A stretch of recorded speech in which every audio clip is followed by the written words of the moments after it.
नमस्ते जी। 151वीं श्रव्य कणिका सत्यार्थ प्रकाश स्वाध्याय एवं प्रवचन माला। पंचम समुल्लास में वानप्रस्थ एवं संन्यास विधि को बताया गया है। हम वानप्रस्थ के विषय में प्रमाणों की चर्चा कर रहे थे गत श्रव्य कणिका में। गृहस्थाश्रम संबंधी एक मंत्र बड़ा प्रसिद्ध है और अन्य भी मंत्रों में, वेद मंत्रों में संन्यास का उल्लेख पाया जाता है। हमने कल की श्रव्य कणिका में यह जानने का प्रयास किया कि जहां मुनि शब्द का प्रयोग हुआ है वेदों में, वो वानप्रस्थ के लिए बताया जा रहा है। तो यति शब्द का जहां प्रयोग हुआ है वहां पर सन्यासी की बात चल रही है। तो इसी आशय का ऋग्वेद का एक मंत्र है 10:72-7। यद्देवा यतयो यथा भुवनान्य पिन्वत अत्रा समुद्र आगोढ़मा सूर्य मजभर्तन। फिर ऋग्वेद का ही 8:6-18वां मंत्र है य इंद्र यतयस्त्वा भृगवो ये चतुष्टुवुः ममेदुग्र श्रुधि हवम। फिर एक और मंत्र है, मंत्र की सूक्ति दे रहे हैं, अपामर्थम यतीनाम ब्रह्मा भवति सारथि। ये 158:6। फिर ऋग्वेद 7:13-1 का एक और सूक्ति दे रहे हैं, वैश्वानराय यतये मतीनाम। एक अन्य 8:3-9 की सूक्ति दे रहे हैं प्रमाण के रूप में, ये ना यतिभ्यो भृगवे धने हिते। अब गृहस्थाश्रम संबंधी एक प्रसिद्ध मंत्र आता है अथर्ववेद का 14:1-22, यानी 14वें कांड के प्रथम सूक्त का 22वां मंत्र है इहैवस्तम मावियौष्टम विश्वमायुर्व्यश्नुतम क्रीडन्तौ पुत्रैर्नप्त्रिभिर्मोदमानौ स्वस्तकौ। इस मंत्र के आधार पर अनेकों विद्वान ऐसा कहते हैं कि वेद संपूर्ण आयु गृहस्थ में ही रहने के आदेश देता है। अतः वानप्रस्थ और संन्यास आश्रमों की परंपरा अवैदिक है। वैदिक वचनों में जहां अर्थ अस्पष्ट हो अथवा विरोध की प्रतीति हो, उसे स्पष्टीकरण के लिए जैमिनी ने पूर्व मीमांसा शास्त्र की रचना की है। अतः ऐसे विवादास्पद वचनों का अभिप्राय जानने के लिए उस ग्रंथ का आश्रय लेना चाहिए। ब्राह्मण का एक वचन है, पूर्णाहुत्या सर्वान कामान अवाप्नोति। यदि इसका सामान्य अर्थ लिया जाए तो पूर्णाहुति से सब कामनाएं पूर्ण हो जाने से अन्य सब यज्ञ कर्म व्यर्थ हो जाएंगे। अतः जैमिनी ने सर्वत्वमाधिकारिकम इस सूत्र की रचना करके स्पष्ट कर दिया कि जिस कर्म का जितना अधिकार क्षेत्र है उस विषयक सर्वत्व वहां ग्रहण किया जाता है, न कि सर्वांश में। सर्व और विश्व शब्द एक अर्थ को बताने वाले हैं। अतः सर्वत्वम आधिकारिकम नियम के अनुसार इसका अर्थ होगा इह यानी गृहस्थाश्रम में रहने की जितनी अवधि है उतने पूर्ण काल तक गृहस्थ में रहो। उसके मध्य पति पत्नी का वियोग नहीं होना चाहिए। वानप्रस्थ तथा संन्यास का वेद विहित होना बहुत समय से विवादास्पद रहा। भगवान वात्स्यायन ने अपने न्याय दर्शन के भाष्य में इस प्रवाद का बलपूर्वक सप्रमाण निराकरण करके संन्यास आश्रम का प्रतिपादन किया है। प्रव्रज्या के लिए, प्रव्रज्या यानी घर छोड़ के जाने के लिए तीव्र वैराग्य होना अपेक्षित है। लौकिक विषयों की ओर से तीव्र वैराग्य होने पर प्रत्येक अवस्था में संन्यास लिया जा सकता है। शतपथ ब्राह्मण अथवा जाबालोपनिषद के प्रमाण से संन्यास का विधान ऊपर उद्धृत किया गया है। उपनिषद में आगे लिखा, यदि वेतरथा ब्रह्मचर्यादेव प्रव्रजेत गृहाद्वा वनाद्वा अथ पुनरव्रती वा स्नातको वा उत्सन्नान्निरग्निको वा यदहरेव विरजेत तदहरेव प्रव्रजेत। यदृच्छया ब्रह्मचर्य आश्रम से ही प्रव्रज्या ग्रहण कर ले, यानी ब्रह्मचर्य आश्रम में ही वैराग्य हो जाए तो गृहस्थ के करने की आवश्यकता ही नहीं है, यह कहना चाह रहे हैं। अथवा गृहस्थ से ही सन्यासी बन जाए।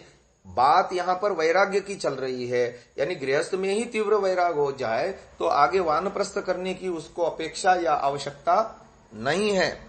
अथवा वानप्रस्थ से, यानी वानप्रस्थ से तो सन्यास में जाना ही है, यानी जब उसको वानप्रस्थ में ये वैराग्य की अनुभूति होने लगे तब वो सन्यास ले लेवे।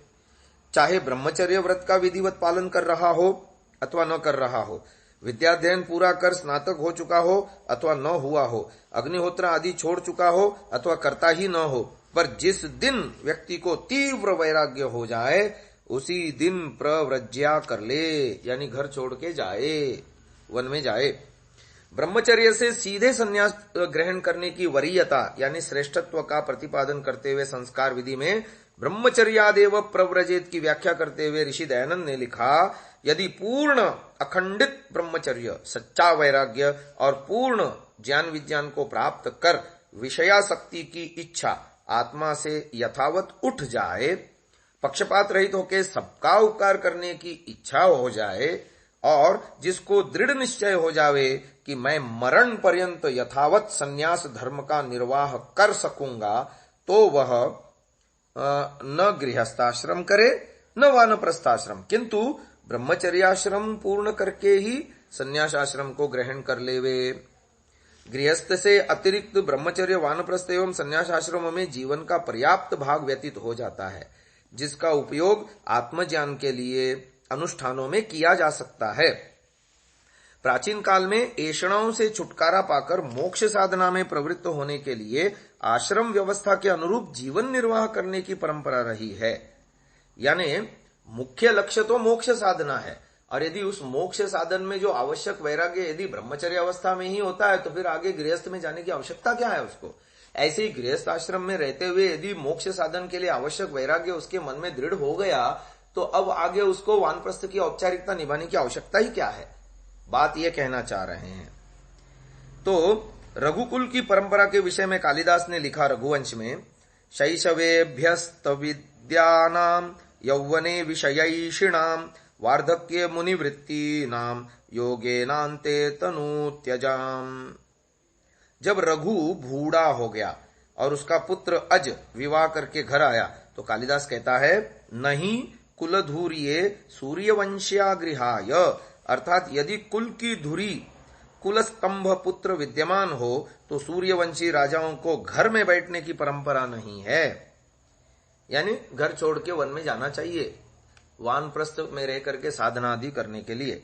जिस समय शकुंतला का दुष्यंत के साथ विवाह हो गया तो विदा होते समय उसने अपने पिता कण्व से पूछा कि अब आप मुझे कब बुलाएंगे, तो ऋषि ने उत्तर दिया, भूत्वा चिराय चतुरंत महीस पत्नी दौष्यंतमप्रतिरथम तनयम निवेश्य भर्त्रा तदर्पित कुटुंब भरेण सार्धम शांते करिष्यसि पदम पुनराश्रमे।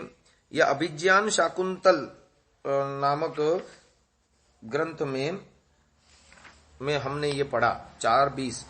चक्रवर्ती सम्राट की पत्नी होने के उपरांत दुष्यंत के अप्रतिम योद्धा पुत्र को सिंहासन पर अभिषिक्त कर तथा परिवार का उत्तरदायित्व उसे सौंप कर वानप्रस्थ होकर फिर इस शांत आश्रम में आकर रहना। वस्तुतः यहाँ कण्व ने वैदिक कालीन आश्रम व्यवस्था को लक्ष्य करके यह उत्तर दिया है, जिसके अनुसार पुत्र का पुत्र उत्पन्न होने पर वानप्रस्थ की दीक्षा लेकर अरण्य में निवास करना चाहिए। अब जो अन्य बातें आई हैं, सामा आदि अन्न, सावा नाम से एक प्रसिद्ध चावल जो यहाँ सामा कहा गया है, आदि से यहाँ तत्सदृश स्वयं उत्पन्न अरण्य अन्न अभिप्रेत है, यानी जंगल में उगने वाले कंद मूल शाक आदि और चावल आदि पदार्थों का सेवन करने की बात आई है।